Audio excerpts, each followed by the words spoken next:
स्वागत करते हैं आपका हमारे चैनल के अंदर। दोस्तों, जैसा कि आप जानते ही हैं कि मुसलमानों को लेकर आरएसएस के प्रमुख मोहन भागवत आए दिन या फिर जो तो बातें और बयानबाजी करते ही रहते हैं। आरएसएस से उम्मीद भी हम कर क्या सकते हैं, ये हम सोचते ही रहते हैं।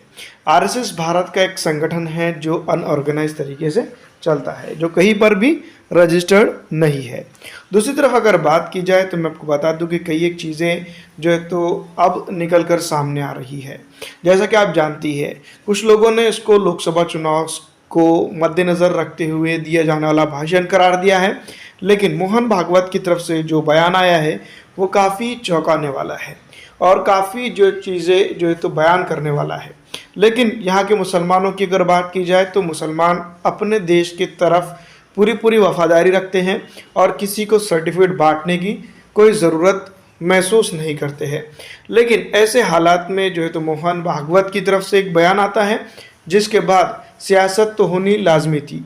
तो दोस्तों, इसके चलते यहाँ पर जो है तो सियासत तेज़ हो चुकी है। सोशल मीडिया हो या न्यूज़ हो या हर तरफ जो है तो उनके इस बयान की कुछ लोग आलोचना भी कर रहे हैं, लेकिन उन भक्तों के लिए बहुत ज़्यादा प्रॉब्लमेटिक ये स्टेटमेंट है जो मोहन भागवत ने दिया है।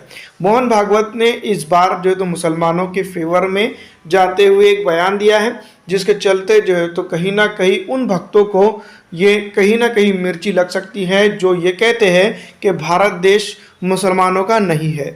जिस तरह से मोहन भागवत ने ये बयान दिया है, इसके बाद अलग अलग इदारों से, अलग अलग जगहों से इसके ऊपर स्टेटमेंट ज़रूर आ रहे हैं। लेकिन सबसे इम्पोर्टेंट बात यह है कि जिस तरह का स्टेटमेंट यहाँ पर आया है वो काफ़ी अलग और विचित्र है।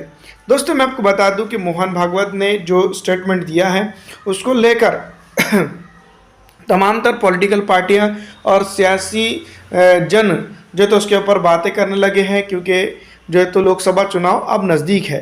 लोकसभा चुनाव के मद्देनज़र इस तरह का स्टेटमेंट दिया गया है, ये बातें कहते हुए नज़र आ रही है।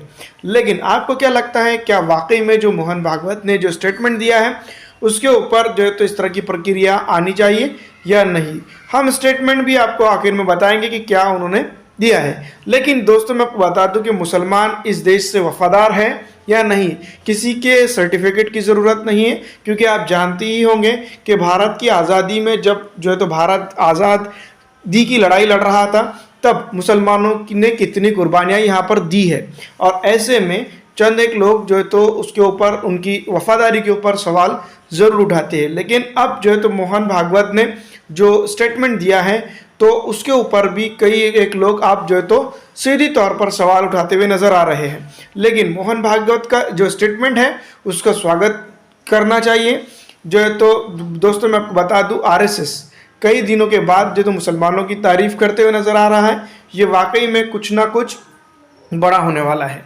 तो दोस्तों, मैं आपको बता दूं कि जो मोहन भागवत की तरफ से स्टेटमेंट आया है उसके बाद जो तो प्रतिक्रिया का दौर शुरू हो चुका है और मोहन भागवत के स्टेटमेंट को लेकर कई बातें की जा रही है। लेकिन सबसे इम्पॉर्टेंट बात और वो ये है कि मोहन भागवत के जो स्टेटमेंट है उसके ऊपर जो है तो सोच और विचार करने की ज़रूरत है उन लोगों को जो भक्त कहते हैं कि जो है तो ये देश मुसलमानों का नहीं है। मोहन भागवत ने क्या कहा, हम उसके ऊपर बात करेंगे। मुसलमान भी हमारे हैं, वो हमसे अलग नहीं है, बस उनकी पूजा पद्धति बदल गई है। ये देश उनका भी है, वो भी यहाँ रहेंगे, यहीं रहेंगे। मोहन भागवत।